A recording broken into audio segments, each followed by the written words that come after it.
And hello, everybody. Welcome to this WHAS11 special presentation. I'm Doug Proffitt, joining you along with our chief historian, Joe Federle. He's also our part-time food critic.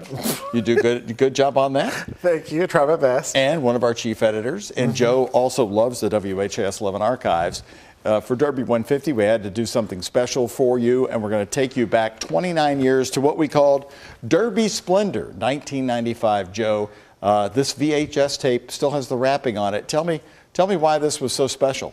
Well, the year before, in 1994, we had just done the VHS tape of the 1994 snowstorm, which we highlighted on YouTube as well. And we wanted to show the entire length of this program, and it hasn't been seen. I don't think we've ever actually aired it. It's just been available on this VHS tape. And it shows the best parts of our Derby coverage in the 90s. We always did extensive coverage of the Derby itself. Of course, we also did the great Steamboat race. You're in here. You actually host this special along with Gary Rodemeyer and Melissa Swan. You're with Gene West. Well, I noticed on the packaging, we've got the Churchill Downs logo, ABC Sports, and the Kentucky Derby Festival. And we thank ABC Sports for allowing us to do this. Of course, you know, ABC Sports had it for so many years, and WHAS11, even when we were the CBS station, we carried ABC's live coverage of the Derby. And I remember, Joe, being at the backside of Churchill Downs with Kaywood Ledford and the famed Jim McKay, the legendary, he loved horse racing, and Howard Cosell would come to town, all the big names, Al Michaels. He was here as Jim McKay was wrapping up his career before NBC took over the coverage from ABC, which was in the late 90s, early 2000s. Right. It was, I believe it was the 100th Derby 50 years ago. That was CBS's last time doing it. And we'd actually got CBS to do the Derby nationally in 1952. We had already done it in 1950 when we went on the air, 1951, and then 52 we said to CBS, we already have been doing this a few years. Why don't you all put it nationally? And they did. So CBS had it from 52 until 74, and then ABC had it. And then, yeah, there was a time where we did it along. We negotiated a deal with the folks at ABC because we were such a strong affiliate here in town, and we had also been doing traditional Derby coverage. They knew it. We said, can we just pick up your coverage and show it? Back then the Derby was shown, went off at about 5:25. It was always early, and they said yes, and that lasted for a long time.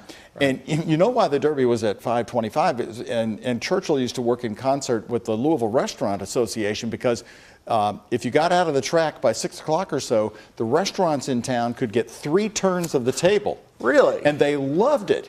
And when NBC started moving the Derby later and later, there was pushback by the restaurants in town because they said, look, you're killing our business. We can't get as many customers in as early because they don't want to eat late.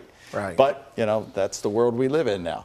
Well, it's pretty good that ABC, Churchill Downs, the Derby Festival, it all came in conjunction and helped us put this video together. We had a lot of success with the Crusade for Children, getting the benefits from the sales of the Winter Storm of '94, so we did that again for this one as well. Everything was always helping out the Crusade. Okay, well, lead us into it. How's it start off? I know you've watched it again, and I remember when this was produced. This starts out with Gary Rodemeyer and Melissa Swan, and then you all, Doug Proffitt and Gene West, are the ones that are, I think you host it from another location. And it takes you through everything that happened that year of 1995. You see the Steamboat race, you see, I believe, parts of the balloon race and the mini marathon, and you even get to see the race itself. The best part, I think, is everybody sings My Old Kentucky Home. So here you go, Derby Splendor 1995 from WHAS 11.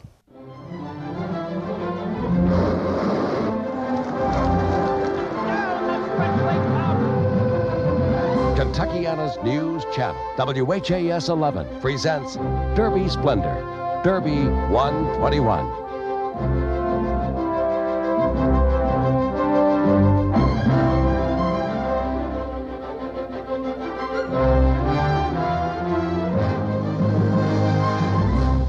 Hello and welcome to Derby Splendor. I'm Gary Rodemeyer. And I'm Melissa Swan. You know, for 121 years, the Kentucky Derby has been run here at Churchill Downs on that dirt track right below us. And for 121 years, these stands have been filled to capacity with people who have come here prepared to witness history and to make some memories of their own. And in 1995, there was a lot to witness. There was the forgotten long shot starting on the far outside who finally made thunder in the stretch. And there was the filly who tried hard but couldn't make it through the stretch. And there was the trainer, D. Wayne Lucas, who found himself among racing's finest. But all the memories, all the history, is not made here at Churchill Downs. And that's right, Gary. Because of an amazing production known as Derby Festival, the memories stretch over 2 weeks and 2 states. Hi, everybody. I'm Doug Proffitt. And I'm Jean West. From a night of color and music called the Balloon Glow to the sight of 5,000 runners stretched from one end of Louisville to the other, we celebrated Derby 121 like no other event in the country. And as is custom, it all starts right here in the skies high above the Ohio River.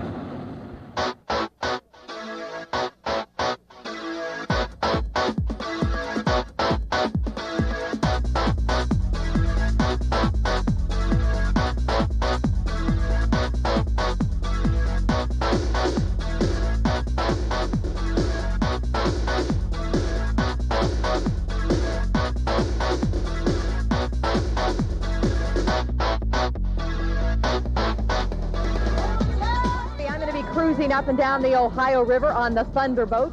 We're going to give you a boat's eye view of everything going on land and here on the water. 9,000 shells are going to be fired off this bridge below us, next to us, above us. I'm just trying not to step on any wires and set anything off prematurely. We'll be here. I've got an 8-year-old friend named Jason who's going to come up and push the button at 9:30 tonight, and we'll get this thing started, get the fireworks launched. Up here in the command center, Cush Central. We're also among all the masses gathered for another great thunder over Louisville. We'll bring you all the oohs and ahs from the crowd and save a little junk food for you, too. Right now, please stand by for a special announcement from the Thunder Command.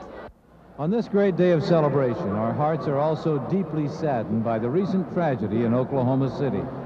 Let us send a message with our silence that will speak louder than all of the words that seem so terribly insignificant in this time of national mourning.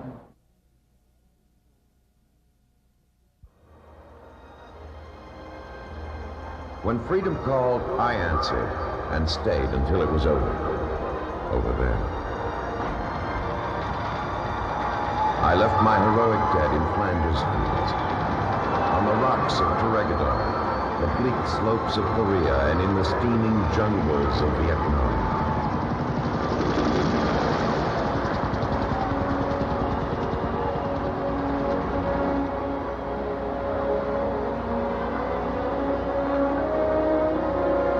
Starting Thunder over Louisville here momentarily. I'm going to be putting on my suit to make sure that I'm okay here. This is not easy. I'm not sure my insurance is paid up, but we're going to do our best. I am in the mood now for some fireworks, so let's throw it up to Terry Miners because it's almost that time. 30 seconds, get ready. It's all ready to launch all over here. We've had all these monitors all set up. The command center is all ready. Jason is going to take his key and load it in. Go ahead there, Jason. Load her in, and Tim, you tell us when to punch up. Tim Creed is flying a good ship here. Now, don't make all the fireworks land on Kentucky because you're from Indiana. Ready? 4. Here he goes. Slap that button. There he goes. Boom. Off we go. It's time for Thunder over Louisville.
Yeah, we don't think this is supposed to be happening right here, but we're kind of glad it is because we're keeping warm up here. You missed the best part when I bungee jumped off the bridge right when all the howitzers were going off. I'm sorry you didn't catch that on camera, but maybe next year. What can I tell you? We're literally surrounded by these big, beautiful, huge balloons here tonight on the Kentucky State Fairgrounds, and thousands of people are here to watch. Now, pretty soon you'll be seeing all these balloons behind us glowing. It will take on a beautiful array of color and light, and you have the very best seat in the house. We have cameras literally all over this field, up on the State Fairgrounds roof, and up in the air. Let's go to the first glow of the evening. This is the way it looks. Let's just look and listen for a while.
Can walk up and get really close to the baskets and the crew members on these balloons. And our Brooke Willis is out there. She's been talking to the balloon crews about their extraordinary and very interesting jobs.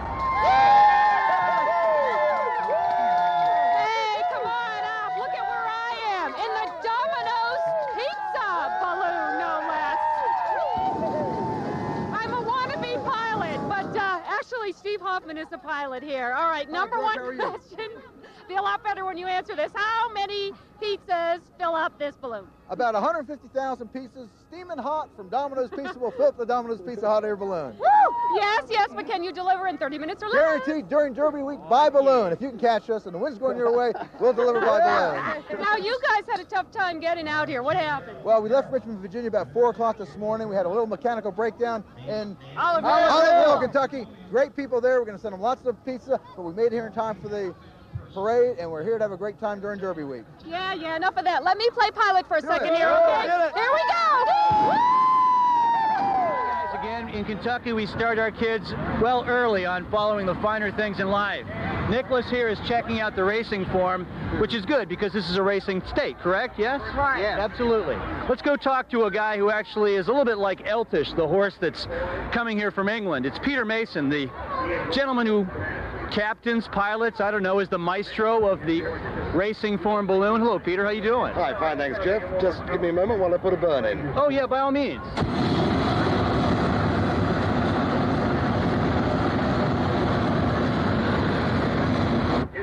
Is that more thrilling than anything you've ever done in your life? Flying a balloon can be pretty exciting. Tethering a balloon like this can be hard work. He's going to be in the balloon race tomorrow, but he says, I absolutely cannot say he's going to win. Why is that? Because you're hexing me. I mean, that's unfair. Now I'm not going to win because of you. No, I didn't say you were going to win. As a matter of fact, I'm going to say you're going to lose. You're going to come in last place. What do you think about that? I love that. Thank you very much.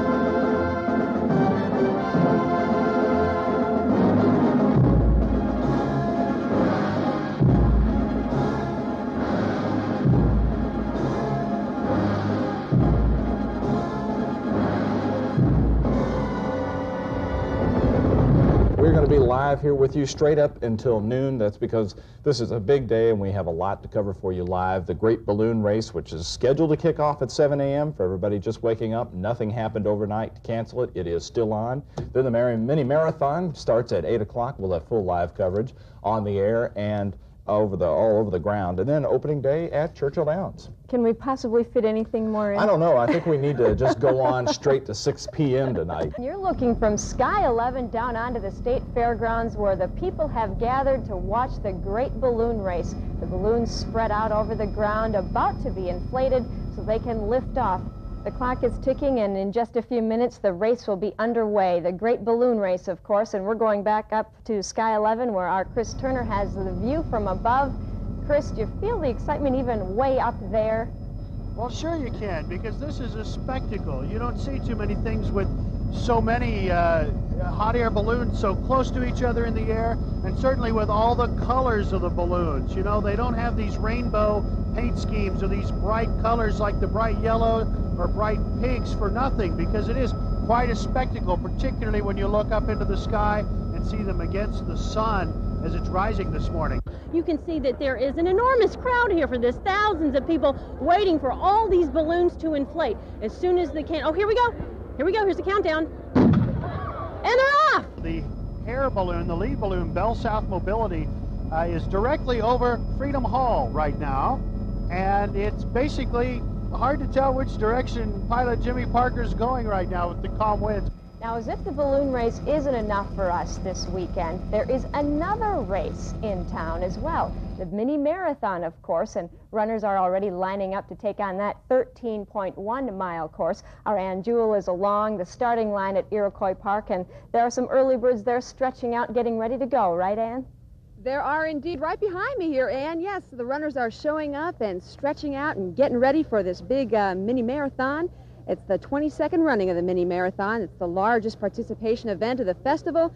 They expect around 5,000 registered runners, and I'll tell you, it's quite a production. You know, just a few minutes ago, they were given the signal to start this race, and since then, they've been doing the job of inflating these balloons to get them off the ground. We've got the pink Energizer, which just about now is inflated. The first balloon to take off is behind the red Cellular One. Maybe you can catch a glimpse of it. It is just now lifting off.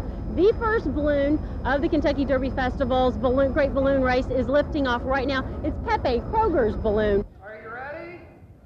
Are you fired up? Okay. 10, 9, 8, 7, 6, 5, 4, 3, 2, 1.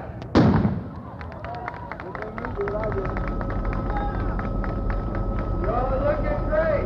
What a crowd. There's almost 5,000 of you out here this morning. And you all are going to work. Yeah. Have a great run. You're looking at the start of the 22nd annual mini marathon for the Derby Festival. About 5,000 folks starting their 13-mile trek through southern Louisville and heading out to downtown Louisville. Again, about the 10th balloon to lift off. You can see the skies becoming dotted with just beautiful, magnificent balloons as they're heading southwest through Louisville. And the true crowd pleaser, you can hear everyone applauding as the Energizer Bunny takes off. Again, the largest balloon flying in the United States. We're out here on the backside of Churchill Downs, and I have a very special guest with me this time. This is Buddy, and you know what? Last year, Buddy was carrying the blanket of roses. He was the pony horse for Go for Gin. This year, he is the pony horse for Suave Prospect. So this is a big-time pony horse here. He has seen the famous horses run. He's been right next to him, and he's with us today. He's been working hard this morning, helping those guys warm up this morning. Now, folks, this is a great update on the Great Balloon Race. How else could you describe it? The Churchill Downs, the spires there at 8:25 here, and the balloons continuing to move their southward passage to that second X they dropped around some Philip Morris warehouses. There's the Early Times balloon at the very top of your screen right next to our live symbol. We are at the finish right here. You can see Bell South Mobility behind me.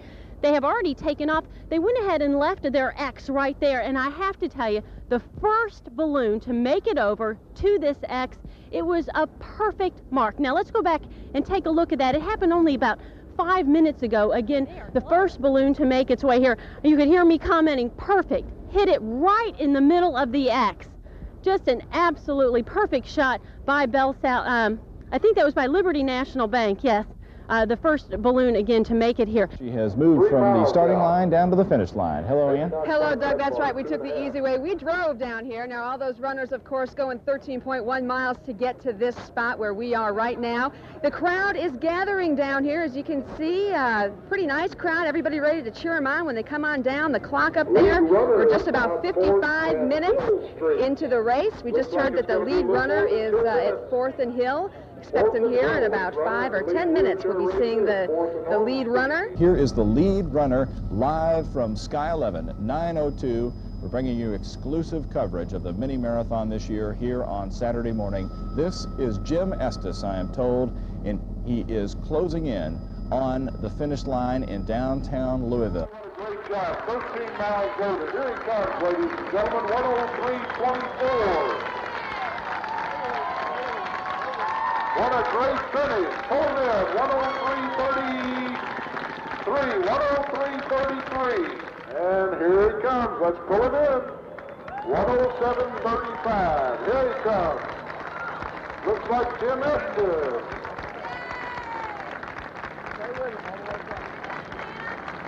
$107.46. Great job, Jim Estes, ladies and gentlemen. Super number 2, Jim Estes. 107.56. Bob Howell, 107.56. There you go. That's live coverage there. The first male runner to cross the line, 107.56, Jim Estes. We're told that he also won the mini marathon in 1988, and he was second here last year. And we're going to try and track him down to do an interview with him in a few minutes. We do first, though, have the winner of the wheelchair division. Hi. Hey, how you doing? All right, how are you doing? Doing great now that I've finished. How was the race? You couldn't ask for ideal conditions. It was just great. For myself, I prefer it to be a little hotter, but at least it's not raining this year. Now, how many of these have you done? This is only my second one. I've only been racing. This will be my third season now, and I just love it. Jim Estes here, winner of the mini marathon. Congratulations. Thank you. Thank you. How you doing? Good. I'm real happy. I got away with a fairly easy run, considering everything. So, you know, I was really ready to run a lot faster than I did. And, yeah, I guess it was just one of those days everything clicked for me. We've got the first female runner crossing the line here. Looked like about 1 hour, 18 minutes, 17 seconds, right around there. Okay, we're back down here at the finish line with the women's women's division winner, Becky Rhino. Congratulations. A great run. It looked like about 1:18 and some spare change there. Fastest half marathon I've run, so I'm thrilled to death with that. Personal best. Congratulations. Thank you. Thanks. Pretty incredible workout just concluded here within the hour. You see things kind of slowing down behind us here. The track closes at 10 o'clock to prepare for today's meet. But I want to show you a very interesting workout just a short while ago by Afternoon Delights. Now, this is a horse who considered by many will be the favorite come a week from today. Delight's going a full mile today, a little unusual. Most of everyone going 5 or 6 furlongs today. Francisco Alvarado up on Afternoon Delights.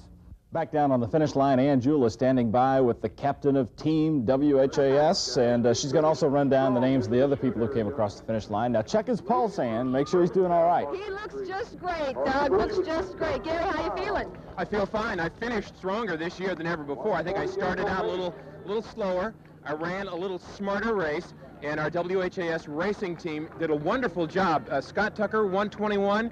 Kirby Adams, 131. Cooch, Paul Kucharski ran 132, and I ran 139. So we were all under 140. I think we all kind of reached our goal. Folks crossing the line here. The official time now about 1:50:05, 06, and counting. And if you have a sweet tooth, listen up. Track's the place to be. Bakers from the Charles Heitzman Bakery here in town spent most of Friday covered in frosting. That's because they're putting the finishing touches on a huge 200-pound birthday cake celebrating the birthday of the Twin Spires. This cake is 3 feet tall and 8 feet wide and is the centerpiece of the 100-year celebration of the design of the Twin Spires. The cake is designed, by the way, in the image of the Twin Spires and the Churchill Downs Grandstand. It's been a great day. We're glad you're with us. We want to remind you we're going to start at 6 o'clock next Saturday morning, day-long coverage of the Derby. We hope you'll be with us. And a 1-hour newscast tonight at 6. We'll see you later, everybody. Just a few minutes ago, they were given the signal to start this race, and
Good afternoon, everyone. You are looking live from the 4th Street Wharf as the annual battle is about to begin on the Ohio River. The Belle of Louisville and the mighty Delta Queen will charge up the Ohio River and back again. You can see them now at 4:59, just about to pull into place underneath the starting line for the Great Steamboat Race.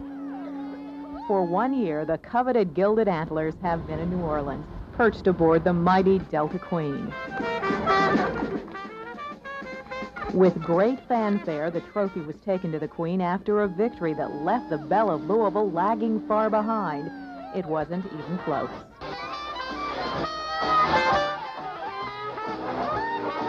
The Queen's passengers danced to the sounds of victory last year, but will they be celebrating this year?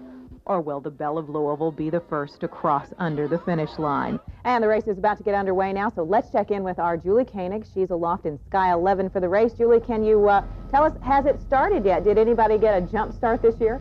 Oh, yeah, I think we can safely assume the Belle is well underway. She has been steaming. She's a good probably 5 lengths ahead of the Queen and has been for some time. I would say the race is underway as they head up the river. Who knows? They say this is not fixed, but it looks like the Belle has got a good advantage so far this year. We're winning so far. Bear, I can't do a thing with my hair. Well, I don't have any hair to do anything with anyway, so we're in good shape.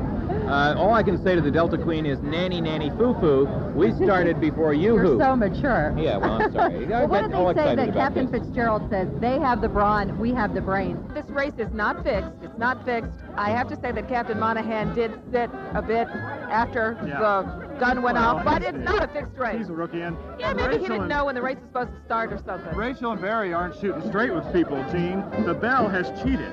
There's no question about it. The Belle cheated. That boat was steaming from the wharf, more powerful than I've ever seen it, and now it's blowing us away. We've already gone under the 2nd Street Bridge. We're heading towards the Kennedy Bridge. Guys, are they catching up? Yeah, they really are. As a matter of fact, they just pulled in front of us. And, you know, Doug Prophet has been accusing us of cheating, and the mayor has something to say to Doug. Get a life, Doug. I mean, you know, this is our Kentucky Derby, not the Cincinnati Kentucky Derby.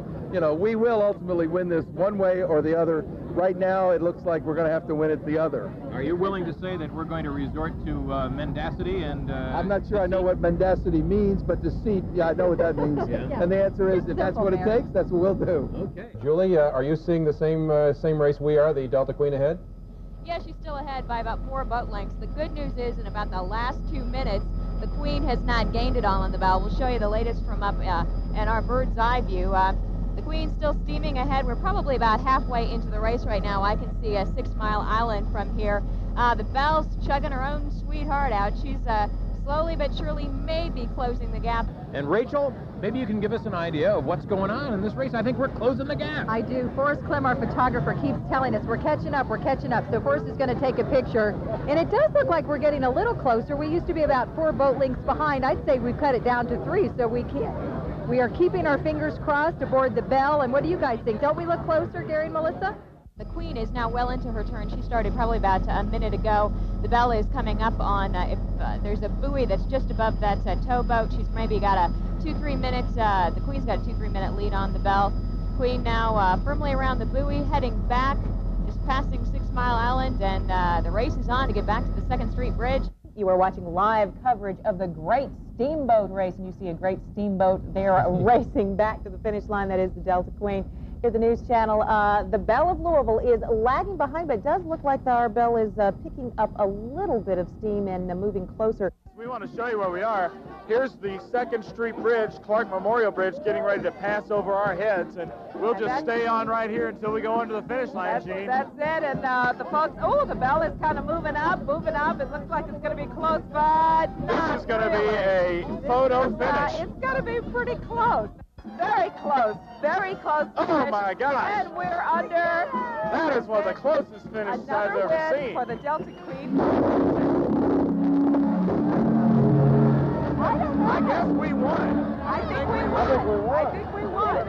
I tell you, I can't tell if we won or not. That was really close. It's going to be interesting to see the twist and the spin they put on it over at the Belle right now. All right, thank you very much. From where we're sitting, it looks like you probably did win, but not by very much. Let's go on to the... I'm going to wait for the photo. Yeah, let's go on to the Belle of Louisville. See, that was very, very close. What do you guys think? They won? I think we won, and if they won, I want the Queen checked for steroid use. I'll tell you what, I have been listening to all this chatter from the Belle of Louisville, Melissa, and it's been kind of humorous, because from my unbiased, unjaded point of view on the warfare, it looked like the Delta Queen clearly won, but the Belle of Louisville blew its whistle first. Well, we've got Terry Miners. He's an impartial observer, right? Yeah, absolutely. Who won the race? Well, I thought that the Delta Queen did. This is all shenanigans and nonsense here. I know. I mean, I'm trying to be fair.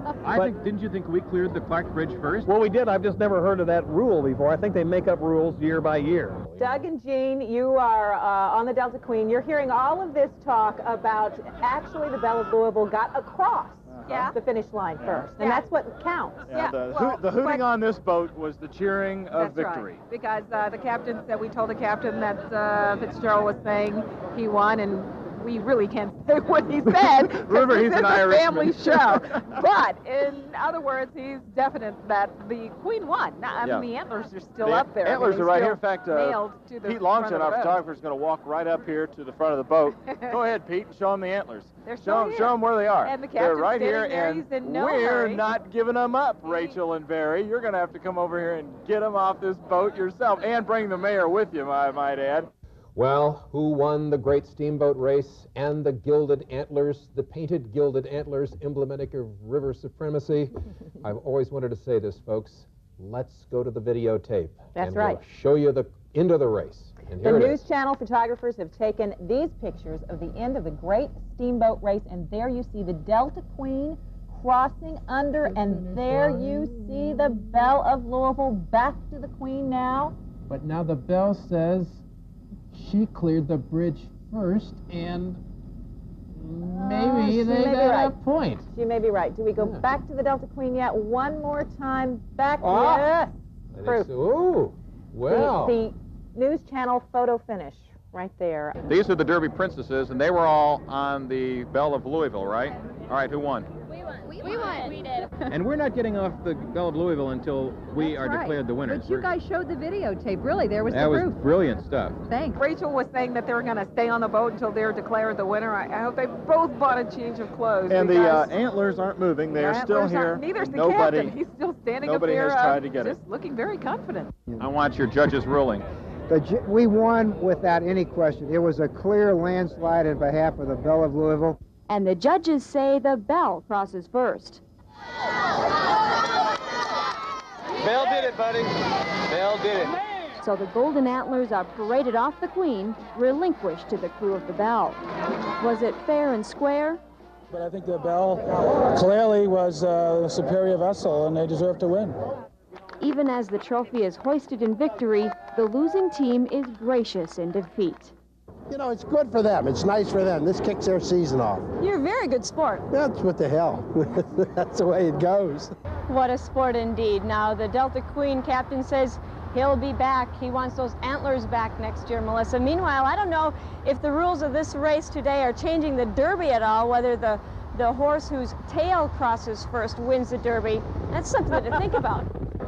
Good evening and welcome to Bidding on a Dream, live from the Sports Spectrum in Louisville. First ever sale of Churchill Downs, sale of horses. Good evening, everyone. I'm Gary Rodemeyer. And I'm Melissa Swan. For the next hour, we're going to be bringing you the high-stakes excitement of a thoroughbred sale, and we're bringing it right into your home. This is where it all begins. They bring the horses from the sale barn into the on-deck circle. And if you know anything about baseball, well, the owners of these horses who are selling them hope they hit a home run in the sales ring, so to speak. That is the horse next in line to head to the sale ring. You can see there's a horse waiting in that spot right now as that horse comes in. Then the horse will make its move to the sale ring. This is where the bidding actually begins, and I can tell you it's very subtle from what I've seen. Now, while they're bidding on the horses, buyers listen to the auctioneer or follow the prices on this electronic board. There you see the number, $40,000 being bid. Melissa, I'm up here in the gallery. Folks around me here are bidding on these fine thoroughbreds right now, and you really got to be careful. I just scratched my nose, adjusted my tie, and I bought 2 horses. So I'm going to have to move the child swing set out of the backyard to make room for those fellas. Once that hammer drops down below me here, the bidding stops, and the winning bidder will be approached by someone from the auction company, and that's when the new buyer will sign what's known as an acknowledgement of purchase. And once that person has signed that, we hope to have some of the lucky bidders and new horse owners up here to talk with us to find out why they've invested in thoroughbred racing. Imagine your very own horse running with the champions in the Kentucky Derby, just a few days after you purchased it at auction. It's a horse racing career ready-made with no waiting. That's exactly what they are hoping for with the brand new Derby Week Horses in Training sale at Sports Spectrum. You buy them today, tomorrow you can run them. Unlike Keeneland, where you buy a 2-year-old in July or September, you've got 2 years down the road before you ever see the horse run. And we just feel like there's a market out there for people that are ready and want instant action to get in the horse business. When most of us think of these horse auctions, we think of the Keeneland sales, the place where record prices have been paid over the years. But Keeneland is reserved for 2-year-olds and yearlings. Churchill Downs' new auction is for 3-year-olds and up, horses in the midst of their racing careers. The chance to be able to buy a horse on Wednesday and run him on Derby Day is really a great selling point for this sale. He's number 34, the bay colt over there. His name is Sabbatical. If you're interested in that number 34, you're a person sort of interested in keeping promises, because the father of Sabbatical is a racing champion, but he's sort of a slow goer in the breeding shed. And his son, Sabbatical, has never raced before. You might say both have promises to keep. Down the stretch, and it's Easy Goer with Pat Day. It's a lot to live up to when Dad did it so easily. It did come easily for Easy Goer, winner of the 1989 Belmont. Take my picture, because it's been taking everybody else's. It's my turn now. It was easy for trainer Shug McGahee to be proud. But it didn't go so easily for the Belmont winner when it came time to father champions. Maybe hard breeding luck takes a Sabbatical with Easy Goer's first crop of foals. Like Sabbatical, a 3-year-old now. A Belmont winner in his father's line, a Derby winner on his mom's. He's got a tremendous pedigree. He's just, we need to kind of thin down, and that's why we got those horses in there. It was an easy decision to sell this horse during Derby week. He's a colt from royalty. It's a regal week. With the Derby stuff, it ought to bring some people to town, and being all night, being something new, you know, a lot of times they outdo themselves when you put all those factors together. Will he outdo his dad, go farther than his father? It won't be easy. He is an easy goer, but the promise is in his blood. And let's see if the promise is fulfilled when he gets into the sale ring. He should be coming up pretty soon. 3-year-old colt here, a world of future in front of him. 34-35, then nobody go 5. Here we go, 34-35. 34-35, then nobody go 5. Last call, 34-35. $34,000. Rick. Someone just bought for $34,000 a son of Easy Goer, Sabbatical, and I would say it's a bargain if he turns out to be a runner. $34,000 for this fine horse. You think you got a bargain? I hope so. Now, what's your dream here? What's going to be the highlight of your life with this horse? Well, I hope he goes on to accomplish what his breeding shows. His brother evidently trained the same way he did, doesn't show a lot in his works in the morning. I understand he's a little hard to train, might have a little roguishness in him, but that's kind of horse we look for sometimes, because nobody else kind of wants him. So we'll take him home and see how he turns out. Good luck, Linda. Thanks for joining us. Maybe we'll see that horse racing here at Churchill Downs during the spring meet sometime. Let's go to Jeff Lifson, who has been making a survey of some of the top studs here in Kentucky.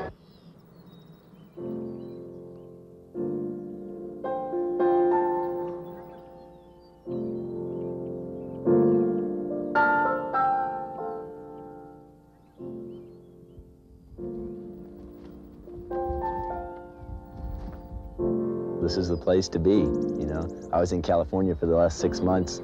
It can fall into the ocean for all I care. This is the place to be. There is something golden about Claiborne Farm. The landscape, the buildings, the golden ghosts that galloped here, and 2 living, breeding 14-carat stallions, Danzig and Mr. Prospector. This is Danzig coming. Danzig is 18. Raced 3 times, won 3 times, but his sons and daughters have run for nearly $40 million. He's a loner. He likes to be by himself. He carries himself like he knows he has a lot of class. Or maybe it's that he knows he is worth $225,000 a session. Mr. Prospector only runs $150,000. But consider this, the horse they call Grandpa is 25 years old. His offspring have earned nearly $60 million. There have been some great ones. You got Norton Dancer and Nijinsky, but there have been some great. But right now, living and active, he's the best. Over at Overbrook Farm,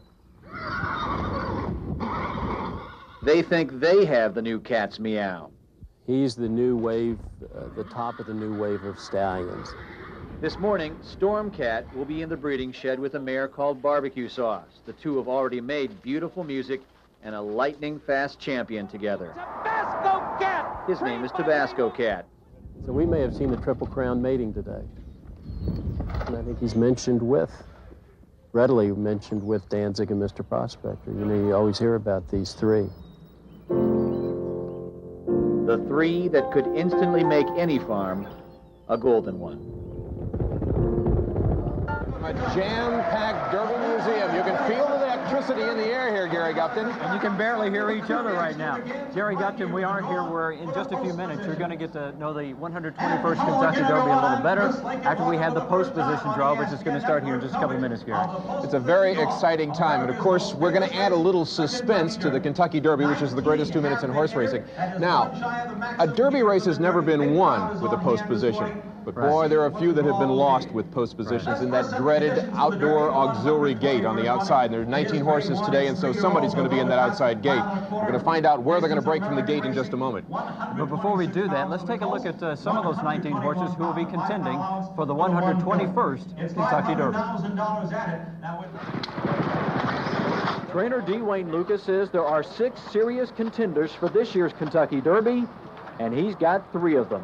Included in his one-man stampede are last year's 2-year-old champion, Timber Country, this year's Sweetheart, the filly Serena Song, and Florida Derby champion, Thunder Gulch. A lot of race fans are talking man. The winner, the Wood Memorial, has collected 5 victories in his first 6 starts. That's also a delightful stat, shared by Afternoon Delights. The only blemish on this beautiful horse is his loss by a head at the Santa Anita Derby. Most Nebraska-born thoroughbreds are dismal failures. Not so for Dazzling Falls. The Arkansas and Remington Derby champ hopes to be the first Kentucky Derby winner from the Cornhusker State. No Derby champion is hailed from the mother country. However, a powerfully built Brit named Eltish could become the first. From the land of the rising sun comes a colt with the oddest training regimen here. Ski Captain works out on a track in Japan that is uphill and covered with wood chips. All the Derby horses except one will go 1.25 miles on Saturday. Giano Run will have to travel 70.25 miles to win the Run for the Roses. He won't make that 70-mile van ride in from Keeneland until Derby morning. A bad post position draw today could make that trip seem even longer.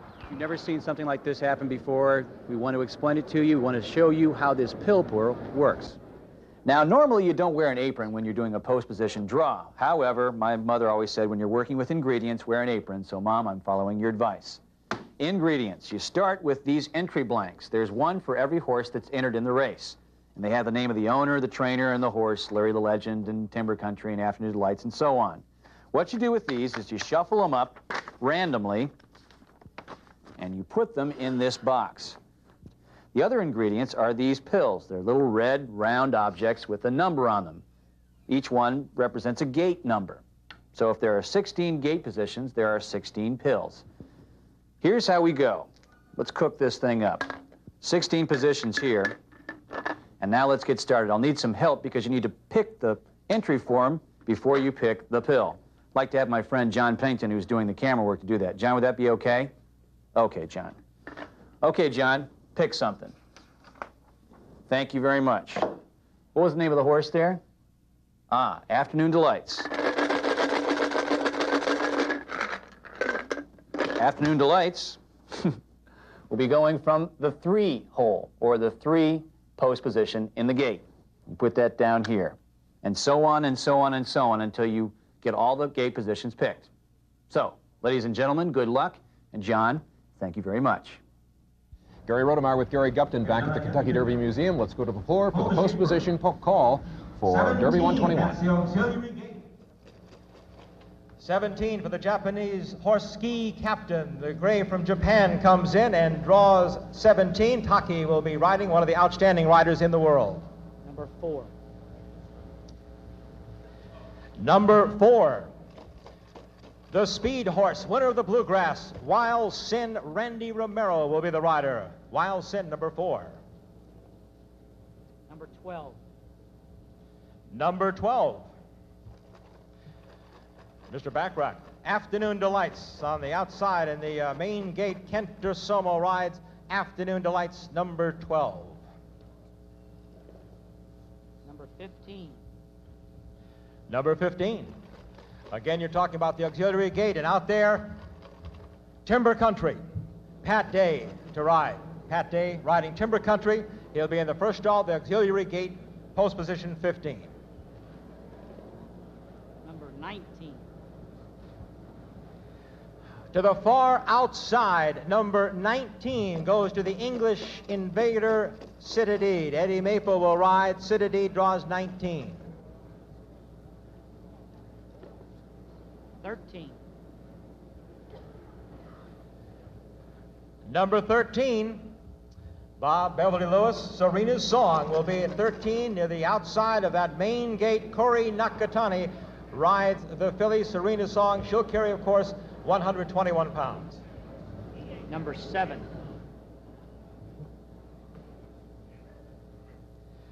Number 7, the other English Invader, El Tish, who was runner-up in the Breeders' Cup Juvenile last year. The rider is Eddie Delahousse. El Tish. Number 3.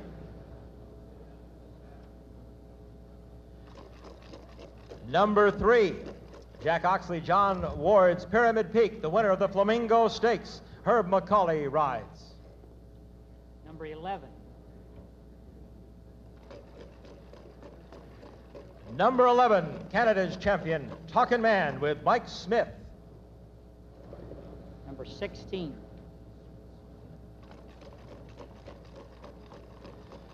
Number 16, also from Dwayne Lucas's stable, Thunder Gulch. Gary Stevens rides the Florida Derby winner, Thunder Gulch. He draws the auxiliary gate, 16. Number 8.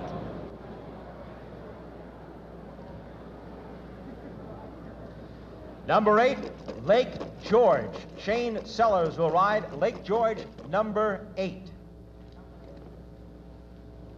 Number 1.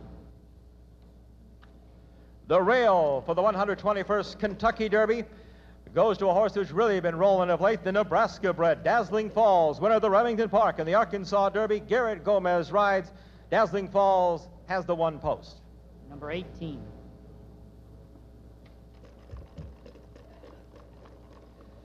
Number 18, next to the far outside position, is Mecky.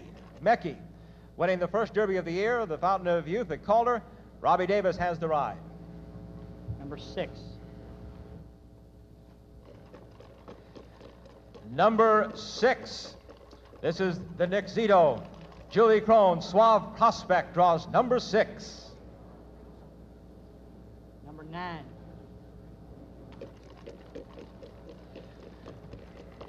Number 9, the British bred, partly owned and trained by Bruce Jackson, In Character, draws 9 with Chris Antley. In Character, number 9. Number 14. Number 14, Jerry Bailey will break from the far outside of the first gate with Tahano Run. Tahano Run, number 14. Number 2. Back to the inside now. Number 2 is Nakadoon with Hall of Famer Chris McCarron. Nakadoon draws the 2. Number 10.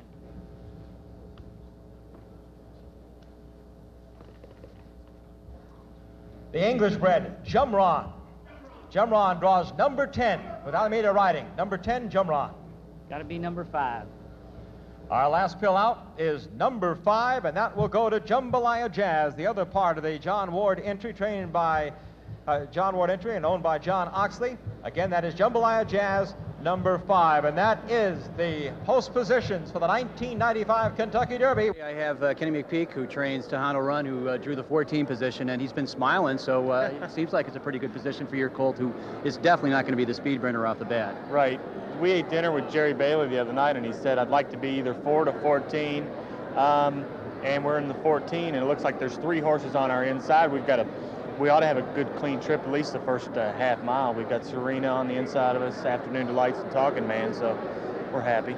Lucas's tough draw could be a stroke of luck for other trainers and jockeys. Some say if D. Wayne's bunch gets caught in traffic on the outside, they could be in business. Are you a bit surprised that some of the Lucas horses are way out on the end there? Well, in the draw, anything could really happen, but I think it was a pleasant surprise, really. You like them way out there? Yeah. You know, I guess if Wayne got to go in and pick his post positions, he wouldn't have taken those 3. But that's what he's got. He'll deal with it. But D. Wayne Lucas is the ultimate optimist. The winner of the 1988 Kentucky Derby with winning colors knows that winning the Derby isn't about how you start. It's about how you finish. In lieu of what happened today, you're fairly optimistic. I haven't changed a bit. I still think we're the team to beat, and they have us to deal with.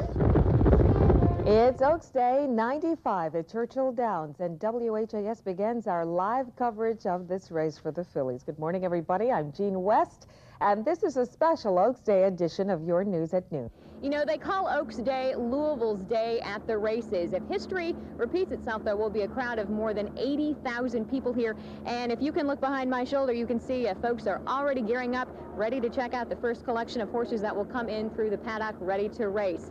Well, the only race I've seen so far has been a Ford tractor getting the field in shape. It was an English tractor because it was going the wrong way around the field. In any case, the weather couldn't be better, not only today, but for Derby Day. There are smiles to be seen because the weather is glorious. The people are streaming in behind us. And this is really the place where these folks who live along Central Avenue, they're one of the busiest spots around. You might wonder what they do the rest of the year. Well, this time of year, they're making money. You know, you mentioned the crowd figures for the Kentucky Oaks, about 80,000. For everybody at home, keep in mind that the Breeders' Cup, when it comes to Louisville, sets all the attendance records for Breeders' Cup races, and they only pull about 60,000 people here to the track. So the 80,000 number gives you quite an indication of the popularity here.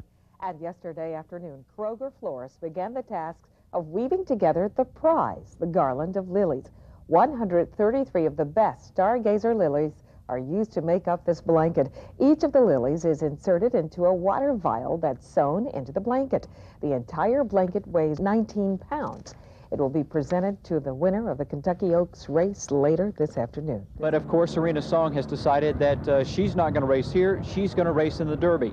So that means now the favorite among the fillies is now a horse called Urbane. Let's take a look at Urbane. She got out this morning and stretched her legs, but Urbane's trainer did not want to push her luck. You might remember this gentleman from our Breeders' Cup coverage. His name is Peter Williams. He is an equine artist. Peter, tell me a little bit about yourself and what brings you back to Churchill Downs year after year. Well, a ball and chain, really. I married a Louisvillian, as distinct from a Louisvillian, about 6 years ago, and we spend most of our time here, and I paint at Churchill, and I try and paint the dogwoods, and just the scene generally. In between, we go back to New Zealand and visit the family there. The backside, the morning starts much earlier than those folks who are over there enjoying the day.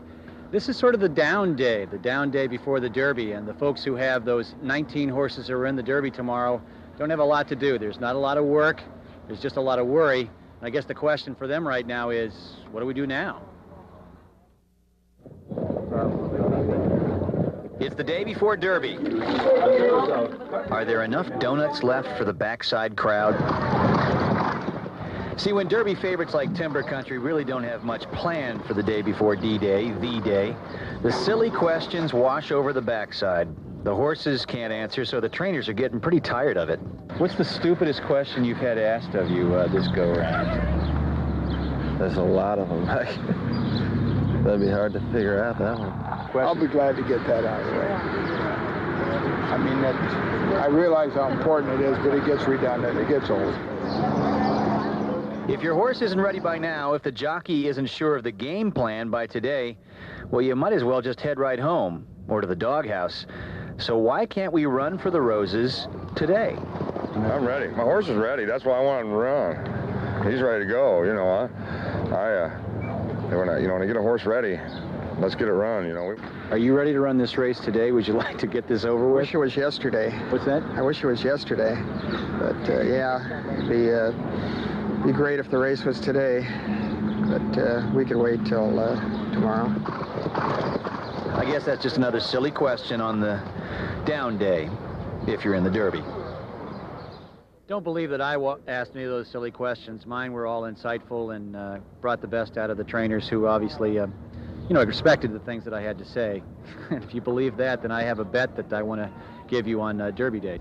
Good afternoon and welcome to Oaks 121. I'm Gary Rodemeyer with Melissa Swan. We'll be live here at historic Churchill Downs to bring you the most complete coverage of the 121st running of the Kentucky Oaks. We have what we call the Derby for the locals here, and they will be running for these lovely lilies in just a couple of races. It is the race for the fillies, this 121 running of the Kentucky Oaks. I think more anticipation about Bo Derek being here today than fit to lead winning. Hardly. Bo, how are you? Wonderful, thank you. And you are not only a horse racing fan, but a horse person yourself. Yes, I breed in California Spanish horses, bullfight horses. How do they compare with thoroughbred horses? Oh, this is it. They're completely different, but this is so exciting. Have you been to the Derby before? I've never been to a horse race. This is your first thoroughbred race today? My first horse race of all. What's the connection to get you here? Oh, you know, I've been a fan of it forever, and the timing was just right for a change. Do you have a pick tomorrow? Yes, Serena Song. Serena Song, is that because she's a filly? And she was trained about 5 minutes from my home. In Santinez, Wayne Lucas has a training facility there. I was taking a stab that you would pick Jumron coming out of number 10 and being 10-1, just a stab there. That's a little too much. That's a little too much. But think about it. Can you really name who won last year's Kentucky Derby? Well, before we start asking a lot of people around here, we're going to give you a hint. It was Go for Jim. All right, now let's do our test. How y'all doing? We're with WHAS. Can you tell us who won last year's Derby? Oh, my God. I can. Okay. Go for Jen. All right, we got to get away in case people heard you. Let's go over this way. Hello, ma'am. We're with Channel 11. Can you tell us who won last year's Derby? Oh, no. Go for Jen. Go for Jen. Go for Jen. Oh, thanks, Kitty. Go for Jen. Isn't it sort of funny how we put so much into the Derby, yet everybody seems to forget who won last year's Derby? I know, yeah. He on winning colors also next season. He loves Louisville. So. Did he win? Go for Jen, really? Yeah, he really won. Go for Jen. All right, let's go over here. Here's some businessmen. They probably know what they're talking about. How you doing? We're at Channel 11. We're on the air here. Who won last year's Derby?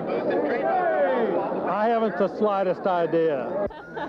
I guess we need to try some bluegrass, friends. Anyway, why don't we try and put that to music? At least we can sing the first few bars. Ready? 1, 2, 3. The sun shines bright in my old Kentucky home.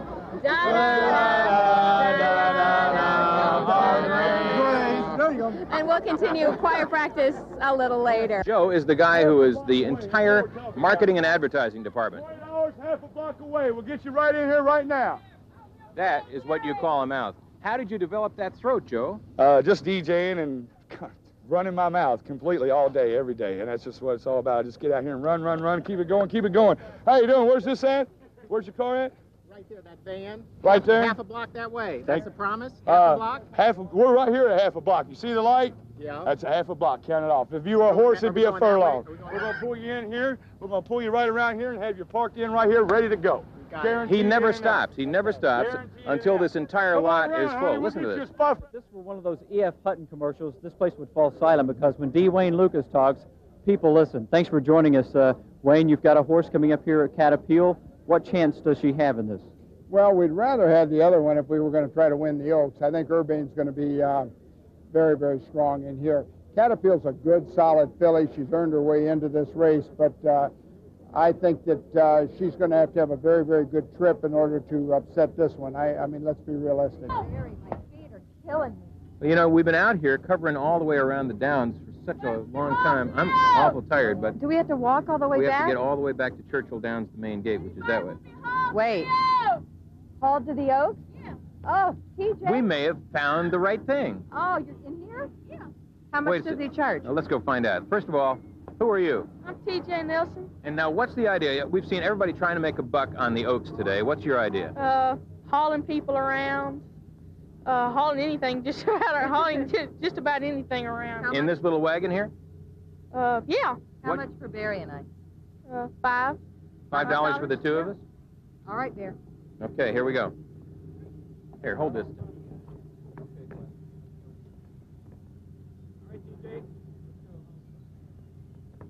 Barry and Rachel for Oaks 121. This is great, Bear. I love it. And the hour's at hand. The 121st running of the Kentucky Oaks. We're getting them in there now as we see Forested moving in, Gal in a Ruckus, trained by John T. Ward of Lexington, making her way into the gate. Urbane will be wearing number 4 and braking for post position 4. And she has just taken a circle outside the gate. And as soon as she moves up in there, we'll have half the field loaded, ready to go 1 mile and 1/8. As we mentioned earlier today, this track at Churchill Downs is exactly 1 mile in circumference. So they'll start in the middle of the stretch. And here they go, Paul. And breaking for the lead from the inside is Gallon of Ruckus. Up from the outside, Caterpillar. Between them is Posted. Those three are going to vie for the lead, and now Posted from the outside begins to angle over just a bit. But it's going to be Gal in a Ruckus, and under a pretty snug hold from Herb McCauley, but he really can't restrain her, and she's now going a little bit wide with the lead into the turn. Slipping through on the inside is Forrested. Up on the outside, Caterpillar. Between them is Urbane, and then Posted. Tightly grouped in that bunch up front. Then we get NASCAR colors and scratch paper, and the trailer is Sneaky Quiet. First quarter mile 23 and 3/5. They're on the backstretch, well bunched up front. With the lead, that is Forrested. Gallon of Ruckus to the outside, just ahead back. Urbane is tucked in a close third. Caterpillar is fourth. On the inside, NASCAR colors is fifth. Then it is running in sixth, scratch paper. And to the outside of that is Posted. Then it's about 3 lengths back to the trailer, Sneaky Quiet. But it's a closely grouped field from front to back. The half, 47 and 2. And now they race into the turn, and Urbane is looking for some room. Looks like she got squeezed back as now Gallon of Ruckus moves through to take the lead. Up from the outside is Posted. She's running well. Now Urbane looks to be clear, and she's coming through on the inside. Up from the outside is Sneaky Quiet making a bold run. Then back after that is Scratch Paper. They approach the top of the stretch. Gal in a Ruckus with a close lead. From the inside, Urbane now gets through, but she's still in second. Gal in a Ruckus with Urbane in second. Sneaky Quiet is third. Gal in a Ruckus pulling out with a lead. She's got it by a length with an 1/8 of a mile to go. Urbane is going to try and get to her on the inside, but she's not making up ground. It is Gal in a Ruckus holding off Urbane.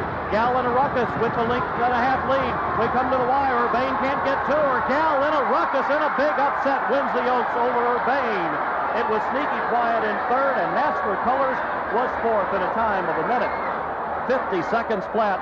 Gal in a Ruckus at 30-1 odds holds off Urbane. She tried to get through a couple of times, inside, outside, down the stretch, just never could really quite get close enough. And it wouldn't terribly surprise me to maybe see an inquiry here on the stretch run, but I think most of the way down, it looked like Gal in a Ruckus was clear with an upset win over Urbane. Before sunset, Show her where the Tenderloin is probably going to be. before guests arrive, before the champagne flows, and before there's a Kentucky Derby, I'm just supplying food. there's Andrew Pluta. Is it in some kind of bowl, or do you want them stocked? There's Andrew, and there's pasta. There's Andrew, and There's this right centerpieces. And that turns the flour on. Tables to find. For these sections, I don't know how we're going to do this. And laps to run before his job of tending to the stars begins. Should I button it? Yeah. Okay. I think so. The look is right. The stage is set. Okay, I'm ready for something to happen. And something is happening outside. Thank you. So nice to be here. The first stars arrive. Inside, one last check. Do you all have the specific seating for like Joan Rivers and Susan Lucci, which we saw? Because we didn't get that. This is the best party there is to go to, that's why. The party is a go, and so is our waiter. Have they told you which table you're at yet? Because you are right here. Whenever you want to have a seat, you're right here, and I can get you a drink or food, whatever you want. The stars make their entrance. We might have that also. Andrew tends to their troubles. We're having trouble with them because they actually move the tables around kind of strange, so it'll be just a matter of minutes. John Lovett's party has 7. I was at 13. You see where John Lovitz went? John Goodman takes the stage. Andrew doesn't miss a beat and keeps a close eye on the stars. A lot of times you get to see different stars meet each other. You know, they've never met before, and you see people that they say, oh, you know, I want to meet you, and they meet here. A memory to record. It was a really good year, yeah. You going to do it again next year? Yeah, I am, definitely. Another good year and a good time. But time now to put this party to rest. On Central Avenue, there's a Derby Eve party where black tie is discouraged. Heck, you don't even need a shirt. These ladies know this bash better than most. Thank you. This is about the 20th Derby in a row for them. I just enjoy watching these crazy people. I have a lot of fun. What's the weirdest thing they see? A lot of drunk people with their clothes on inside out. Then and Anita work 16-hour days. They serve up supper while they listen to the crowd doing lots of... It's just some sort of primal cry or something. That male thing. It's men. Some of that male bonding they do maybe just right here. I think there's a naked woman out there somewhere. A naked woman? Yeah. If they start yelling at it, I think that's what encourages them. Just on Central. I only drink once a year. At this once-a-year party, you'll find a few folks who do more than just. You can ask partiers for Derby picks. Yes, you are. You got number 7 going out of 8th position. Or no, you got number 8 going out of 7. I got number 6. Cross is the finish line, gonna win it. Or you can talk politics. George Bush for president, right? Right? Is it George or Bill? Ask the Central Avenue crowd to sing My Old Kentucky Home. My home in Alabama. They're getting loud. They might run them off the street earlier tonight. Anita gauges the crowd to help guess how much their booth will sell. The theory goes, if people get drunk, they generally like munchies. Though the elephant ears next door might not do so well. You see, sweets sell better to sober state fair crowds instead. But for Ben and Anita, Central Avenue partiers can all they want, as long as it doesn't spoil their appetite and the bottom line. Tomorrow they'll find out if really rowdy crowds take a bite out of their profit. 1995 Kentucky Derby, Central Avenue, yeah! Derby 121 live on Saturday morning from WHAS11. We're now 30 minutes into Derby Day 121. When you talk about a guy who stays up most of the night and works very hard for us here at the News Channel is our Todd Eckloff. And he has been out reporting on the many things happening in and around the track, and he's with us now live this morning here. Hi, hey, Todd. Hey, Doug. How you doing? Yeah, things are getting busy here this morning at the clubhouse entrance, but one place they've been busy all week, of course, is the backside. That's where I've been hanging out trying to learn all kinds of interesting things. One of the things I've learned is that the horses, like all athletes, need 3 things. They need to have plenty of exercise, plenty to eat, and plenty of rest. And to get the rest they need to remain calm when they're in the stable. And that means that sometimes it helps if they have a friendly companion. Meet Frosty. He's best friends with Swing Set, a 3-year-old filly. It's loving. It's actually loving because he'll rub his face against her, like someone that's petting you, like this, and he'll talk to her with real soft, cooing tones. Frosty's also very protective of his pal Swing Set. Watch how he rears up when I try to enter the stall. Here's Peeper. He's another goat whose job is to keep the horses who visit the backside from going stir-crazy in the stables. He wanders in and out, and the horses really enjoy him being in the stall. He gets to playing with them, and he's kind of like a friend away from home, I guess. Perhaps the most peculiar stablemate of all is Miss Bird. She's been pecking around the barns for nearly 4 years now and has become the undisputed queen of the backside. She's got a sweet personality. I'd never thought a chicken would have a personality, but she seems to be pretty lovable. Oh, yeah, it's a nice chicken. She's a good bird. You've known a lot of chickens. What do you think about her as far as chickens go? She's a mellow chicken. I found the Kokert family, and as soon as you see them, come on in, folks, you'll understand why I picked these folks to talk to today. This gentleman, I think, is the one that got me right off the first. What's the deal with this hat? What do you got here? Well... Mackerel. It's a mackerel. Right. And then this guy has been kind enough to, let's show him, if it rains, I'm covered. All right, what else we got here? The dog that wets. Right. He has to relieve himself. Every trainer and every horse has their own way of getting ready for this race. Swab Prospect taking a nice little leisurely stroll right through the barn area. And we asked Nick Zito earlier, obviously we know this is Derby Day, but do the horses know this is Derby Day? They know they're in and they know they're running. and more importantly, you know, you build it up to a certain level, and they got a good feeling that they know they're running. Yeah. Let's take a look at the odds now. Dazzling Falls going off at 34-1. Nakadoon among the field horses. Any horse you see here listed at 9-1 is a field horse. You bet one, you get them all. If you bet Pyramid Peak, you also get Jambalaya Jazz. They are both trained by John Ward. He was the winning trainer yesterday in the Kentucky Oaks with Gal in a Ruckus. Wild Sin, a lot of action is going to come on this horse going off at 13-1. Do not count this horse out. The upset winner in the Bluegrass Stakes, 30-1 odds in that race. He could factor here today. And of course, Nick Zito's horse is Suave Prospect. Nick is the defending Derby champion, he of Go for Gin. Eltish, the British colt, here in town going off at 18-1. Lake George in character, a couple of field horses. Jumron at 9-2 right now. Talking Man at 5-1. Afternoon Delights, pretty good numbers running on him, 11-1, though the talk here on the backside is this horse does not have what it takes to go a mile and a quarter. Quickly through the rest of them, you see Serena Song and Timber Country. Those are your favorites. Tiana Run, the pictures of that horse just a few minutes ago arriving here at the track. Thunder Gulch, a long shot now, a Lucas horse at 26-1, and then on the field it's Ski Captain, Mekki, and Citadede. This guy knows who he likes on Derby Day. Well, Talking Man. You know I'm going to go for Talking Man. He's going to be awesome, baby.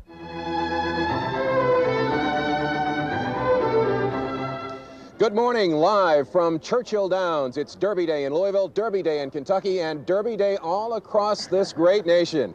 Good morning, ladies and gentlemen. I'm Gary Rodemeyer, along with Melissa Swan and all of Kentuckiana's News Channel, here today to bring you live, wall-to-wall coverage of Derby 121. The crowds are beginning to gather on a spring day. Well, it's so wonderful here that Colonel Matt Wynn may make an appearance. He loved this kind of weather. This was the reason this day was chosen for the Kentucky Derby. And, of course, the reason we're here is to see Melissa Swan's hat. Oh, yes. This is the 1995 edition. Fred Wishy says he wants to know what fertilizer was used on this rose. Nothing in here. What are you talking about here? Oh, there you go. There he is. IV bags. An IV bag. So you're a medical school student? No, I ain't nothing. I'm nothing with medical. You know, wait a minute. This feels like molasses. Is that Aunt Jemima molasses? Here we go. We've got the girls filling up the glasses with the mint julep mix.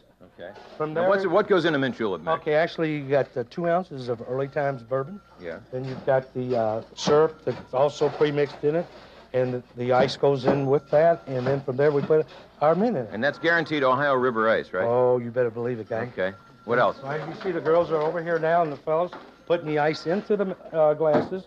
From here, we're going to go over here on the table and put the sprig of mint in. Okay, now this is truly what makes a julep a julep. Do you know where the mint comes from? Yes, mint's grown here locally in Kentucky. You've heard of a bird's eye view of the Derby, probably from Sky 11. Here's the booze eye view of the Derby. I'm standing in one of the dumpsters where I belong. See some Bacardi here, some orange juice that's probably pretty suspect, and some beer, and it's early today yet, folks. We're at the Gauntlet, the place where the police actually check and see if anybody's going to bring some booze into the infield. Someone said, what do you expect? And I said, well, I expect there's going to be a lot of horse races. And a lot of money bet and a lot of money lost. Oh, a lot of money, and I think the key, of course, is to bet on the winners. So many people don't, and this is how they lose the money. We've got some huge celebrities here today, and there he is, the former President of the United States, George Herbert Walker Bush. Attending today as the guest, I believe, of Will Farish. Is that correct? Will Farish, he's coming out to greet the crowd, wave, say hello to everyone up there on Millionaires Row. Hey, we know there are movie stars over there, a former president, all sorts of big industry leaders, but that doesn't matter because everybody out here in the infield is looking for Cato, the Cato dude, and we're having our Cato look-alike contest this afternoon. Cato #1, are you enjoying the Derby? I don't understand, Judge Ito, sir. Cato, have you won any money today? I forget, dude. Cato, is this your first Derby? Can you repeat the question, dude? They're all perfect Catos. And exactly how many pins do you have, sir? It's untold. I mean, I started 30 years ago. This is my 30th anniversary. I started getting them in 1966. I've averaged 4 to 5 a year since '66. Wow. This hat weighs 4.5 pounds. When I take it off, when I take it off 2.5 weeks later, I still feel like Just keep adding. You just keep adding pin after pin after pin. Right. The roses cover up a whole lot of them, but you got to have roses. This is run for the roses. Well, big star Geraldo Rivera joins us now. Gary, come on. You tore yourself away from the OJ trial long enough to grace Louisville. How did you manage to do that? I'm tracking down Cato Kalin. I want to accuse him of perjury. Not everybody gets out here and shouts and screams through the whole day. Some of them learn to take it easy through the course of the day. They find a little peace and solitude out here in the infield. Hi, how are you? Who is this? What's your name? Oh my gosh. Oh my God. I'm Walter Cronkite. You're on 60 Minutes. We know all about you and your taxes. Those rubber checks you wrote for whiskey. The police are coming any minute now, okay? You better pack up your stuff and hit the gate. All right. What is your name? Susan Watson. Hi, Susan. How are you? Actually, we know you're a good, clean, living person. Are you getting any good sleep out here today? Yes. You better turn over in the next 15 minutes or you're liable to get roasted, all right, Susan? All right. I'll send a guy with a big spatula to flip you, all right? Okay. Go back to sleep, Susan. Thanks. For Derby 121, I'm Terry Miners. Oh, getting a little tired out there in the infield at Italy. The sun makes you kind of sleepy. Yeah, the sun. Not sure it was the sun. It was the sun, wasn't it?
A scene out of a classic movie. Now the post parade. Here are the horses.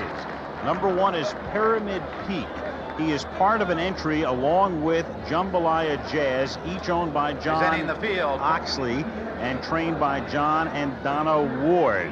Jambalaya Jazz, ridden by Craig Perrett, who rode unbridled to a win in the 1990 Derby. Serena's Song, part of the Wayne Lucas entry, number 2, owned by Bob and Beverly Lewis, and the reason he is coupled with, or she is coupled with Timber Country, is that Bob and Beverly Lewis own 1/3 of this horse, ridden by Pat Day, the winningest rider in the history of Churchill Downs. Dazzling Falls, winner of the Remington Park Derby and the Arkansas Derby, is number 3, a late runner. Wild Sin went gate to wire to win the Bluegrass. The much and oft-injured Randy Romero making another comeback. Good to see. And making another comeback as well, Julie Crone, who's been seriously injured on a couple of occasions.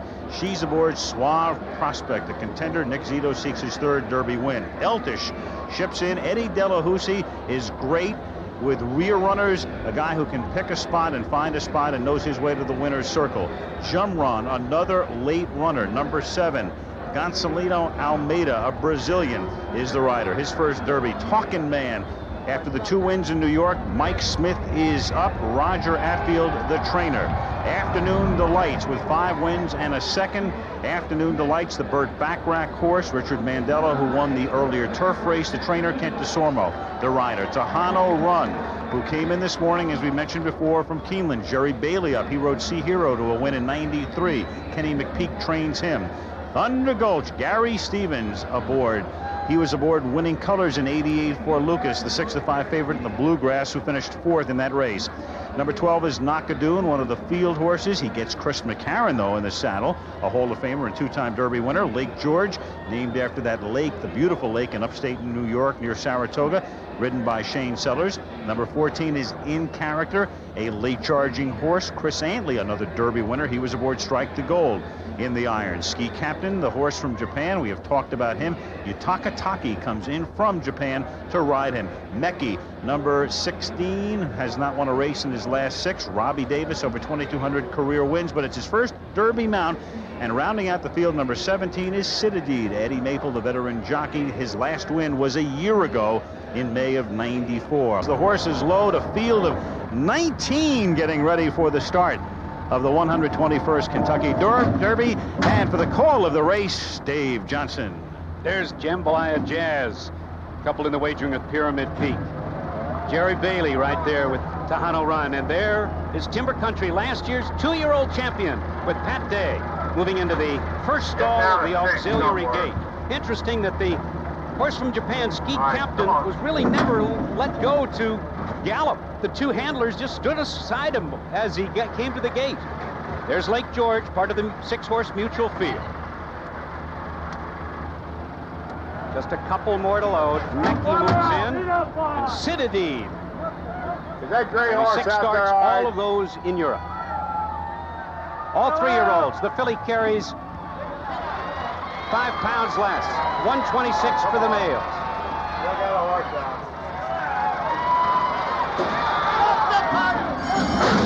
And they're off in the Kentucky Derby.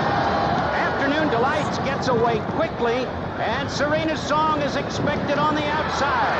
Along the inside, Wild Sin takes up the chase. Citadine in the middle of the racetrack as they passes for the first time. Serena's Song on the outside leads it. Wild Sin at the rail is second. Citadine right there, third. Talking Man in tight quarters between horses, fourth. Pyramid Peak at the rail is fifth. Thunder Gulch a close-up sixth. Afternoon Delight 3 wide is seventh. That's Jumron Racing a close-up 8th. At the rail, Suave Prospect saving ground in 9th. Then Lake George is 10th. Eltish is 11th. Gap of 2, Tahano Run is 12th. Dazzling Falls Race is 13th. On the outside, Timber Country is next. Then comes In Character, Meki. Ski Captain is third last. Jambalaya Jazz is second last. And at the back of the pack, that's Knockadoon, 19th and last. Down the backstretch, it's still Serena's Song. Corey Nakatani aboard. He's trying to win this one wire to wire. Wild Sin with Randy Romero on the outside. Then a wall of horses charging up, and Citadine, a long shot, part of the mutual field, is right there. Citadine takes up the chase and the challenge and moves on Serena's Song, but Corey Nakatani lets him notch out. It's still Serena's Song. Citadine now Talking Man is in gear. On the inside in blue and white colors. On the outside, Thunder Gulch with the white blinkers, and Gary Stevens aboard has something to say about this Derby as they turn for home. A little more than a quarter of a mile to go. Serena's Song desperate to hang on between horses. Talking Man on the inside, but Thunder Gulch emerges with the lead, and Thunder Gulch with Gary Stevens takes command. Talking Man along the inside, and now here comes Tahano Run, and in the middle of the racetrack, it's Eltish along with Jumron, and down the stretch they come in the Derby, and here's the winner. It's Thunder Gulch. Lucas wins it with the lesser of the 3 horses he trained. How about that? Thunder Gulch wins it. Timber Country was flying its photographs all around for the place and show spots. Gary Stevens, who won it with winning colors, wins it again. Michael Tabor, who was victorious in the winner's circle in Florida, now gets to go to the winner's circle at Churchill Downs on Derby Day. Bob Lewis, right there with a smile on his face. Wonderful, a good wonderful loser. race. Fantastic. Fantastic is right, Bob. This was one hell of a race. 19 horses, and it's Thunder Gulch who comes home the winner. And Lucas goes to the winner's circle along with Gary Stevens, and that was the same tandem that brought winning colors home in 1988. Lucas goes for the second time, and so does Gary Stevens, who spent much of the winter riding in Hong Kong. Serena's Song had the lead as the horses straightened out in the lane. But there she is walking back to the barn, and well, you can second guess it, and everybody's got 20/20 hindsight, but right now the Lewis is probably wishing that she'd run yesterday in the Kentucky Oaks. But that was yesterday, and this is today, and back to the winner's circle and Thunder Gulch.